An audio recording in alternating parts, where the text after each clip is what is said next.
can I move this over? Just Yeah. Is that gonna you're like, no. Yeah, Ryan good. is very It's particular good. about That's good. symmetry. Oh, I like both of us kind of like leaning in a little bit like this, a little bit too. Hey guys, welcome back. Hey, how you doing? Welcome back to the show. Today we're going to talk about viral content Going viral. with Ryan, that Michigan guy. A lot. I am that Michigan guy according to the Michigan Trademark Office. Service mark. No big deal. So, can we start there? Yeah. I want to hear a little bit about your upbringing in Michigan. Ooh, that's a good point. I grew up kind of on the east side of Metro Detroit, but I would say, and I was actually just talking about this with somebody who is dating someone from that side. Okay. And there is very much a heavy, like, lake life culture Yeah. is life. Yeah.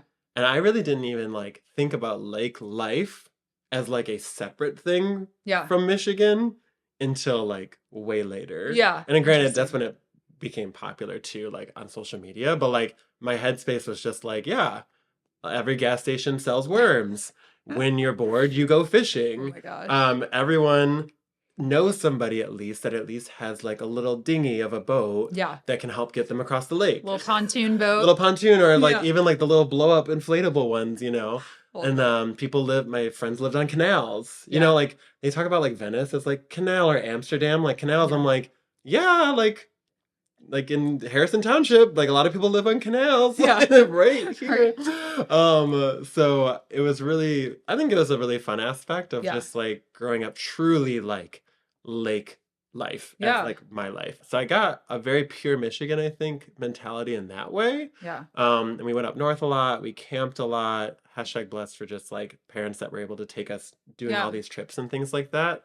So I got to experience a lot of Michigan and see a lot of it. Actually, though, I didn't see the Upper Peninsula until like I was much older. And it's a different world. It's a different world. I mean, you were born there. So that's how we're on the flip side too, a little bit. In the previous episode, we were talking about how we always tend to be a little bit on the flip side of things.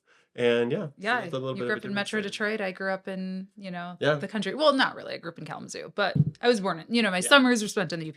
Anyway, you can check out our previous podcast for information on that. But I just asked because for, those who don't know, that's what you create your content about is Michigan. So I want to know, you are this huge Michigan creator now, which can I just say, I think that's the coolest thing about content creation is that you can be a Michigan creator. I just was on a webinar the other day, and this woman was saying she's a golf golf course. Like she reviews like golf courses. Like just goes to all the courses. Yes. Like you can, there is literally a niche for everything. There which is. I think is so cool. So talk us through how you got here. Like how did you start getting into content creation? Oh my gosh. So I started off in doing Photoshop when it was, I don't remember which version it was, but somehow, I don't know how, we got Photoshop on our home computer.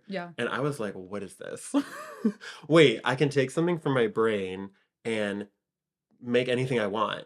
So my first initial things, like I was saying, was like switching people's faces. So like my mom gave me the family reunion photo, and I made everyone's faces different. And that was the next photo we sent out for the invitation that my mom printed off like on Word to like, just hand out to people, or send via email.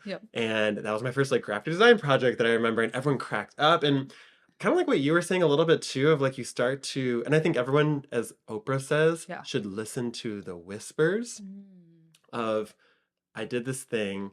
It was something I really loved. And then I got praise for it. And you're like, oh, okay, people like this. Okay. And that kind of got me interested in the graphic design world of things. And that's really where I stayed for a long time. Like even leading up to going to Michigan State, I remember, oh my gosh, I was so nervous. Were you nervous going to college like beforehand, or were you like, I'm ready? I was a mess. Let's not, another time. I was like a burnout. Another time. I was just like a total like emotional wreck going into it though. I was waking up at like 3 or 4 a.m. anxious for whatever reason. And I would go straight to the computer and just graphic design. Yeah. Like do graphic design, make something, design something, let my brain just whatever. And it really helped me get through that summer. Yeah. And so I think that's when graphic design kind of became a piece of me Mm-hmm. a little bit. And it got me into advertising because Michigan State has actually one of the first, they were the first ones to have like a comm arts and sciences college Nice. in the country, I believe. Yeah. This was around when like social media was just starting. Yeah. What year? What year did you start college? I started college in 2011. Okay, yeah. And that's when like they added social media. Like we have a new major, or Yeah. it was a major, but it was like a part of a major that Okay. had different tracks, and this was one of the tracks. Gotcha. And they said you could do social media, Yep. or you could do like film or digital project management. And I Yeah. did that side. And it was just like, oh, wait, this is starting to become a career. Yeah. Oh, so it was on my peripheral, but it Mm-hmm. was not on my radar, Right. I guess, or like in that way. And so I was just doing graphic design stuff. And then, like I told you, I talked to film people and they Yeah. were like, oh, I edit my boyfriend's movies. And I said, that's not me. Yeah. I don't know any of that. Yeah. But I do know graphic design. Mm-hmm. And that's what kind of got me into advertising, and digital marketing became obviously a thing throughout the whole process. Even at my first corporate job, social media was still like, businesses were like, should we agree on Facebook? Mm-hmm. Like, oh my gosh, I know. Yeah, it was so wild. It was so wild to even think back to that time. Yep. And where we're at now, we're like, I'm a content creator. Yeah. That's my job. Yeah. And I would say that, yeah, graphic design definitely sparked my content creation, the spark of creating something and people watch it and you get something out of it. And then I was just doing, honestly, meeting you kind of inspired, I think, me a little bit to do more YouTube. Yeah. And when I was in, so after college, I went to Chicago, didn't do anything content really there, even though I'm literally in a huge city. What was your job in Chicago? I was a media analyst. Okay. And then I was a media planner. Okay. Essentially. Kind of like looking at the whole digital marketing pipeline. Right. I had handled that for a smaller agency. Okay. But before that, I was just like in analytics, very in the weeds. Yeah. Learned a lot though about the the makeup of like these social media platforms, right. how they're structured, what makes them work. Yeah. So that was really cool to get that backhand experience. And the reason why even too that we wanted to have these 2 episodes is to really show people all of this learning and things like that that led to us being able to be here. And not to say you can't do what we do if you wanted to without that. And here we're helping you by sharing this info. But just like there's a lot came into this. Totally. And I think it's about like looking at your past experiences and seeing how you can apply them to now too. Because even, I mean, I worked in retail all through college and high school, which you might be like, well, that was useless work. No, it's not. Like I sell courses. I have to know how to do customer service. I have to know, have this attention to details, do sales goals, all that kind of stuff. So I think even if you didn't, go to school for media or film like we did, look back at your experiences and think about like, how can I apply it to this job? Yeah. And that was always, I don't know about you, but that was always my thing with going to different jobs. Yeah. My friends will be like, oh, well, I can't do this job because I don't have this experience. I go, if you go into the interview and you just say how that previous job can impact your experience for this one, connect the dots somehow and make it make sense, you're golden. Yeah, totally. I feel like, and so that's a great, so I think that all these things kind of led to me wanting to make content, understanding algorithms, tagging, SEO, all that other stuff. Then you came into my life. Yeah. And you're like, I'm a successful YouTuber. I would say at the time I met you, you were already very successful at it.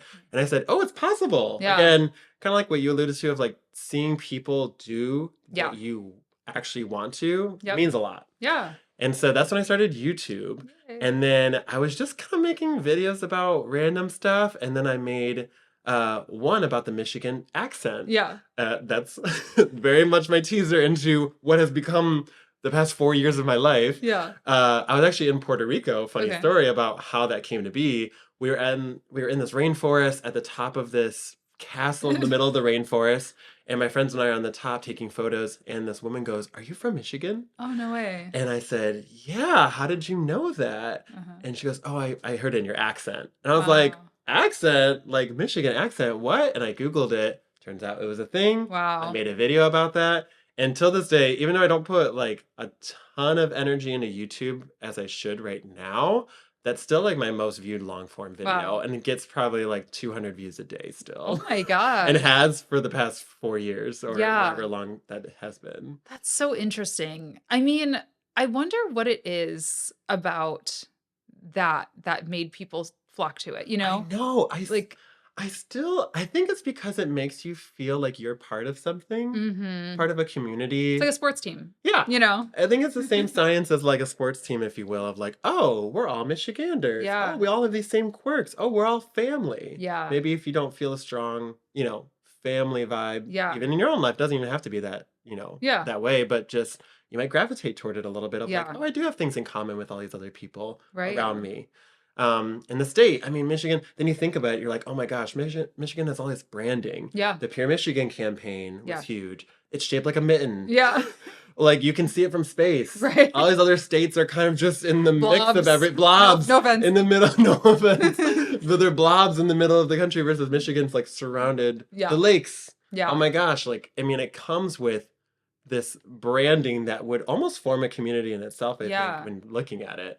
So I made that video. It popped off right away, and I was Yeah. like, oh my gosh, Latasha, Yeah. I'm having success on YouTube. Like I'm actually finding a video and piece of content that works.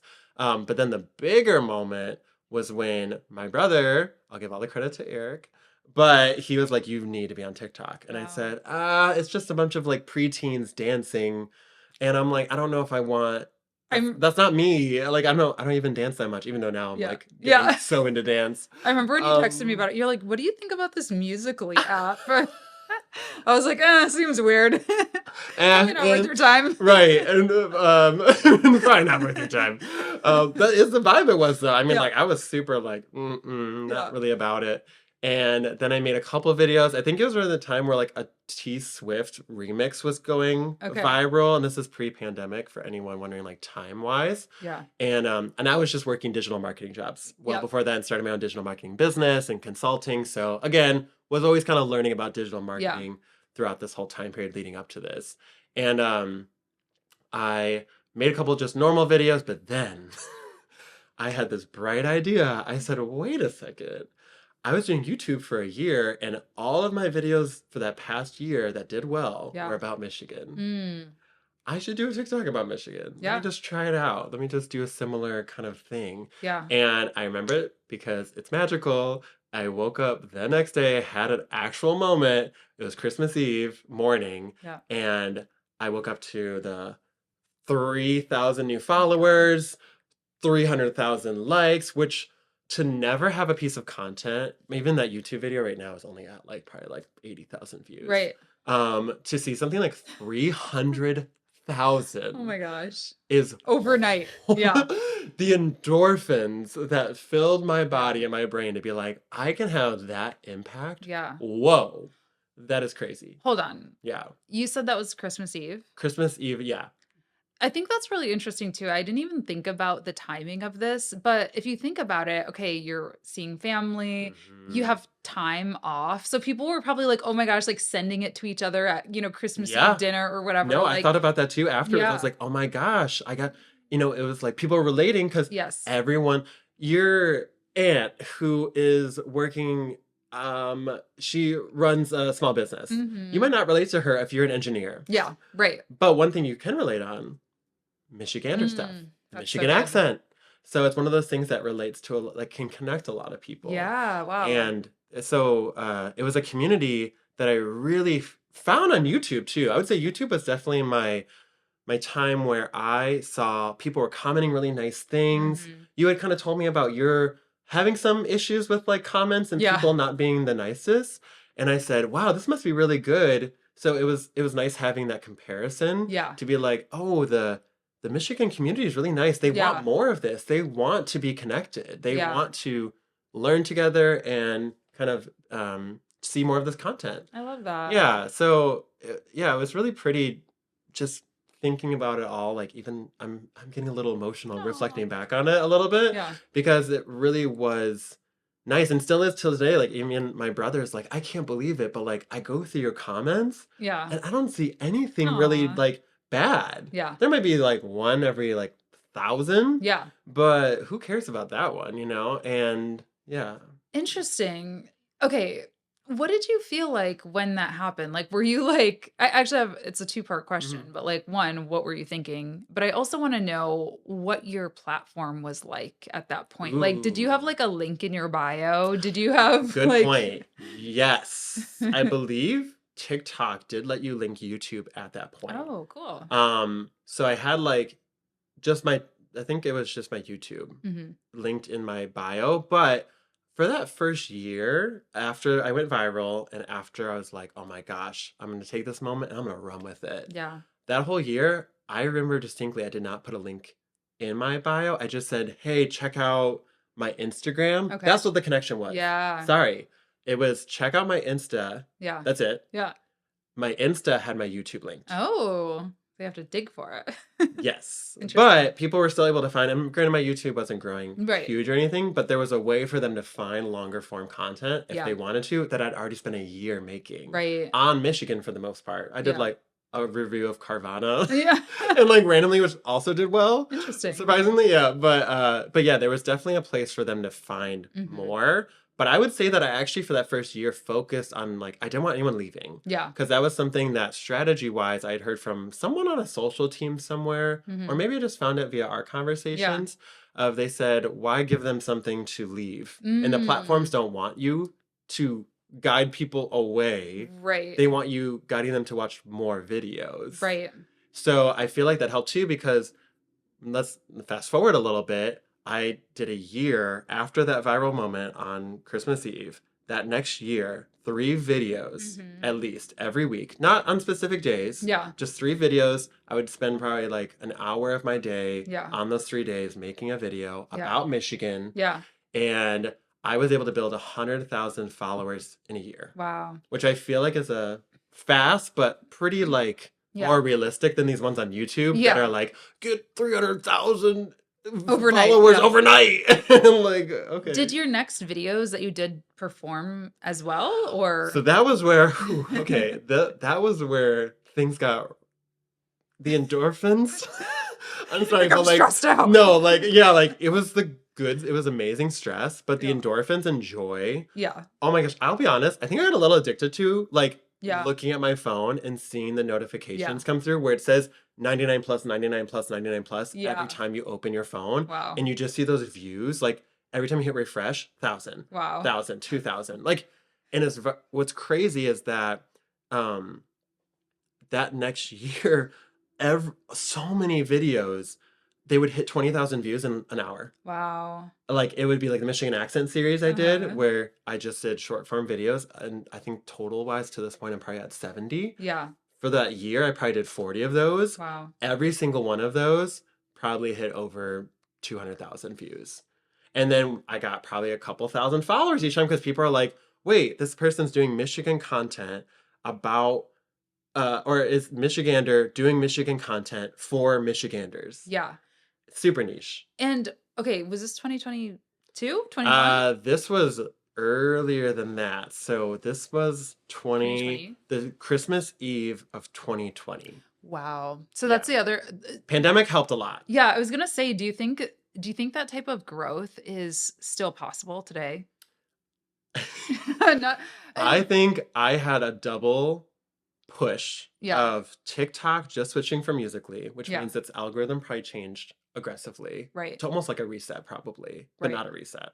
And on top of that, everybody was in their homes Yeah. with their families. Yeah. Sometimes people even moving back with their Right. families, Right. able to connect and show. Because people would tell me all the time, they're like, "Oh, I send this to my mom. I send Yeah. this to my friends and things like that." So I feel like the pandemic, it's hard. It's going to be hard to recreate that magic. Yeah. But I think that is a testament Mhm. to when things do come around. Yeah.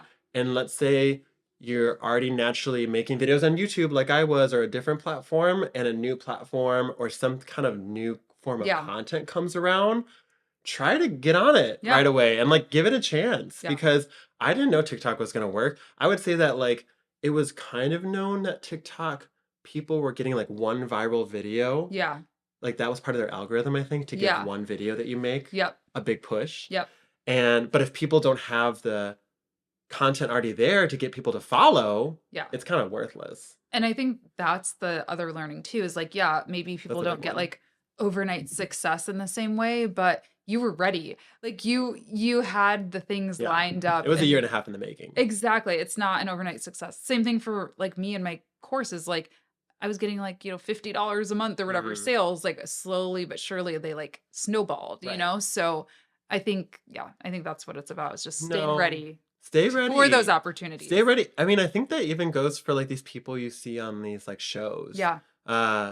You have to kind of be practicing at something, Yeah. be naturally kind of flowing into it.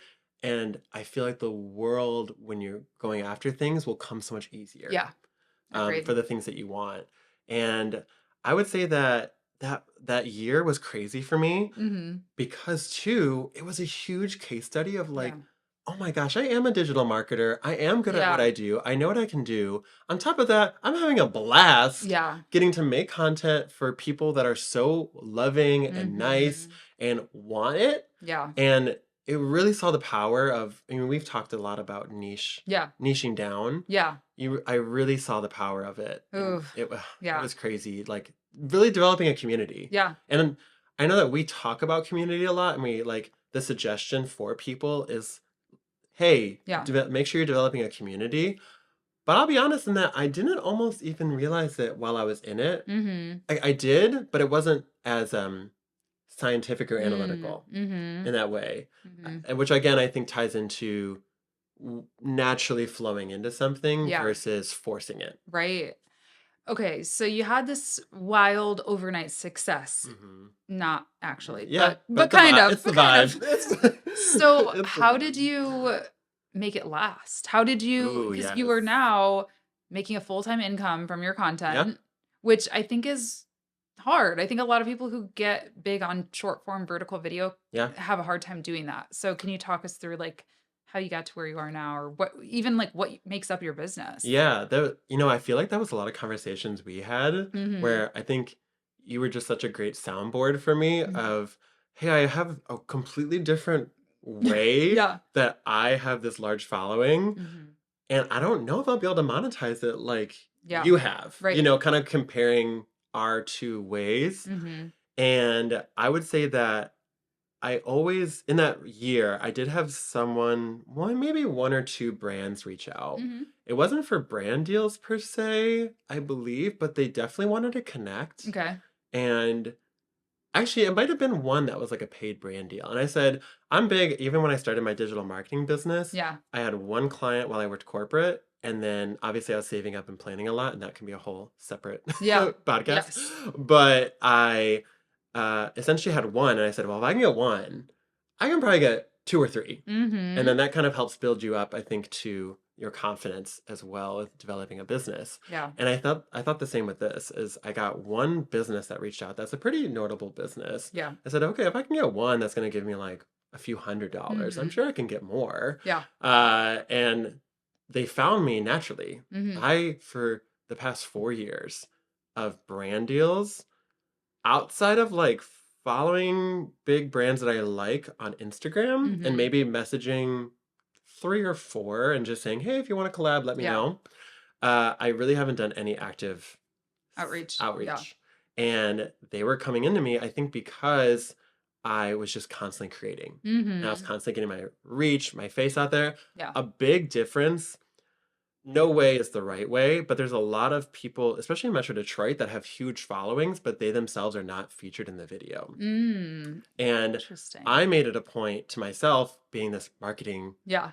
I'm going to say it, just Guru. even though I was going to say marketing guru, because that's how some of my clients describe me. So I'm going to just run with that. Yeah. But I was like, let me make sure I'm in every video for the most Interesting. part. So if you look at all my videos, there's one that has like 3 million views that I'm not in, which is Wow. like, I knew though, me not being in it was beneficial for it. Yeah. So I didn't put myself in it. Okay. And sure enough, it went 3 What million. was that one? It was of this castle apartment building. Oh. It looks like a castle, but it's Uh-huh. on the way to Grand Rapids. Okay. And Oh, I know what you're talking about. Yes, I on said, Route like, 31. yeah, Yeah. I was like, oh, I think this is like, it looks kind of like Hogwarts. I was Yes, just it like does. driving up to it. There's nothing else around it. Yep. So especially when you're driving, and even the video shot I got, Uh-huh. you'll be like, that's definitely the same like pan they Yeah. do in the in Harry That's so Potter. funny. And I was like rewatching Harry Potter at the time too. Yeah.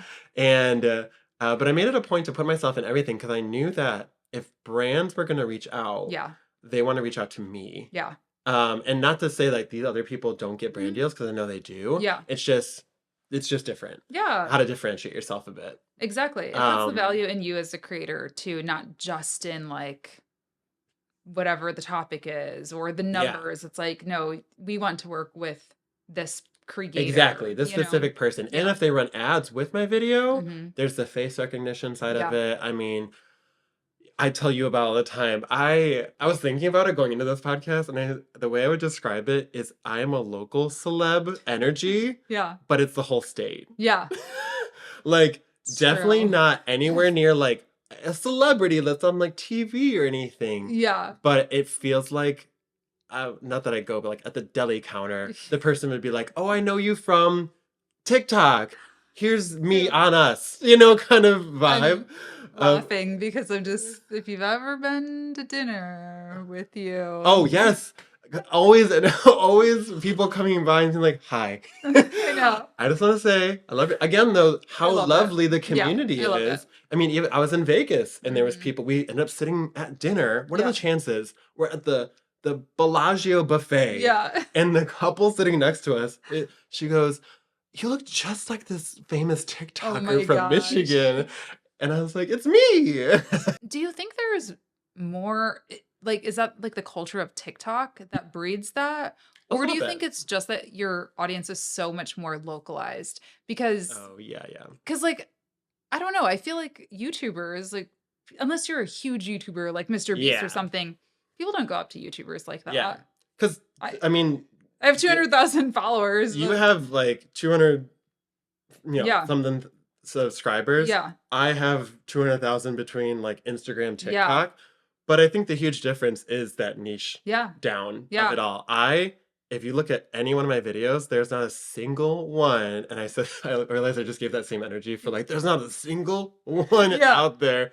But it's true. This is really the foundation, I think, of Yeah. what set me up well for making a living out of this. Yeah. Is I do not sway Mm. from the Michigan hashtags. Yeah. Or the Metro Detroit hashtags or Right. the Detroit stuff. Because I do branch into Detroit stuff, especially now a lot. I Yeah. love visiting Detroit and Yeah. people, this one person even said like, "Oh, I love checking you out Yeah. for like the places to go Yeah. in Detroit."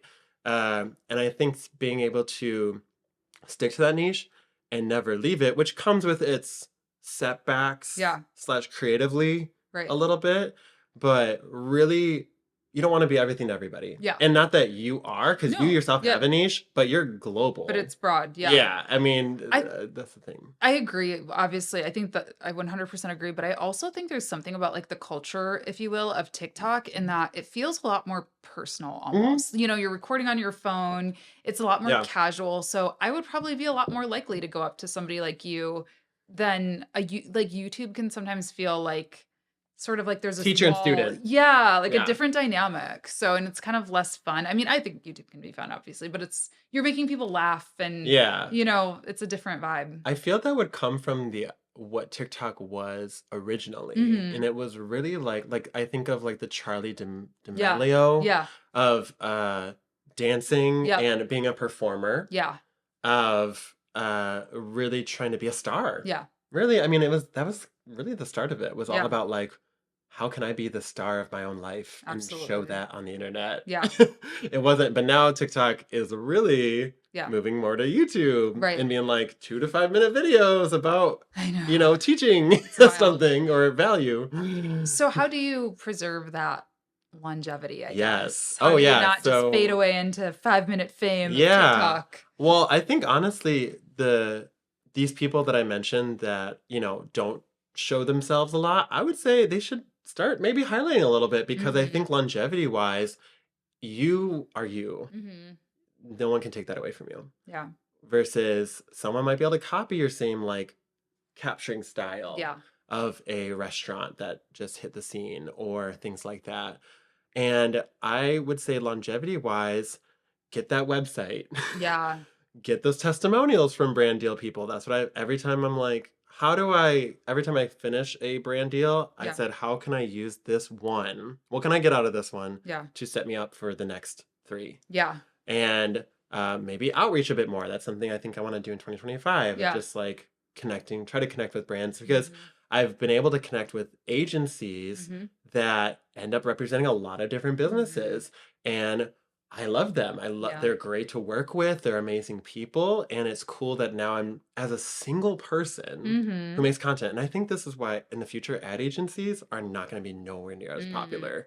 I think it's going to be a lot of individual people who work with maybe an agency, obviously, but you're going to be your own agency. Yeah. You don't need the team. Interesting. Kind of deal. I mean, obviously we use people to help us along, but for the majority of it, setting yourself up foundationally with especially things like a website. Yeah. I think helps a lot. I have a whole page for just brand collabs. Yeah. That goes into total followership, who I've worked with in the past, which is up to like it's my biggest like, oh my gosh, I can't believe this has happened. Yeah. But I have like brands I've worked with. Yeah. It's like 15 right. huge businesses that anyone in Michigan would see and it's like, oh, this person definitely knows what he's doing. He might not even have as large of a following as this other people that we want to work with. Yeah. But he definitely knows what he's doing and can help us get our job done. Yeah. Because it's really balancing the art with the business side, the science side, of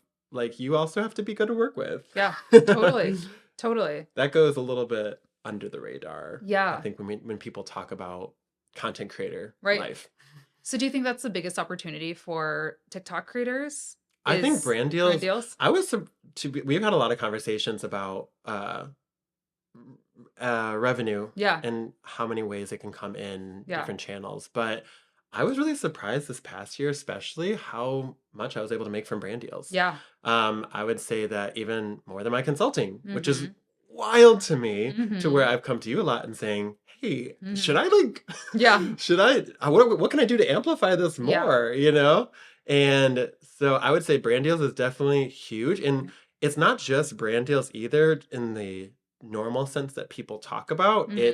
I've made a video for a brand that they just posted on their socials. They paid me. I didn't even have to post it to my own page, which is very the UGC love it. life, which I really liked. Yeah. I mean, that was great. I got to be creative. I got to create this art piece for them and send it off. And then I didn't have to do anything. I didn't have to worry how my audience would receive it, which was really nice. Yeah. Not that I think they would have loved it. Yeah. But it was nice not having that pressure pressure to perform. Yep.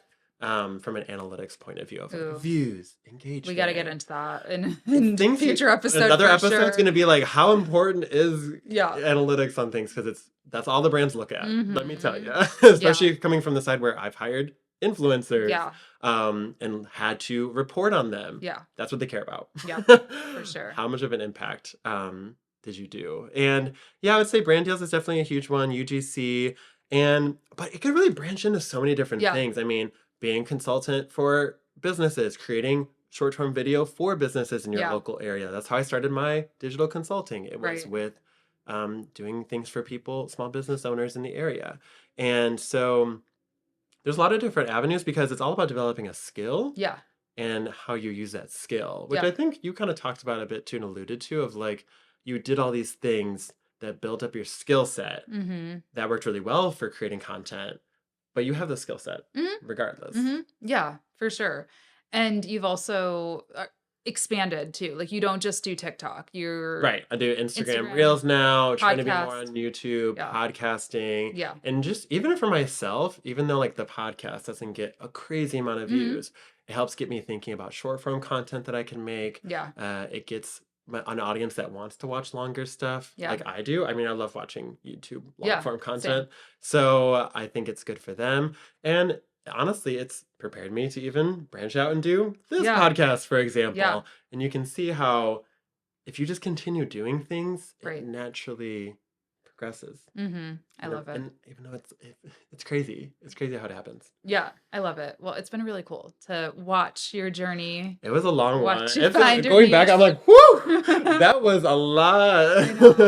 It's fun though. It is fun. I love to. I mean, you got to always recap where you're coming from, I think, to help you think about what's next. Yeah, for sure. And it's fun to like have a reason to talk about it too, because I know sometimes I can be really hard on myself. I know we both can be kind of, we're very driven people. We're very driven. And sometimes we can forget, like, hold on, a few years ago, I was just like, wow, I hope my YouTube video will get 100 views today, So look at now. Right. No, I think that's always a good thing to remember. Yeah. Cool. Well, if you guys enjoyed this episode, please subscribe to the pod. Like the episode? Yeah, like the episode too. And let us know if you want any other types of videos about content creation. We have a plethora of ideas that we will love to share with you, but let us know. Yeah. Thanks for watching. Bye. Bye.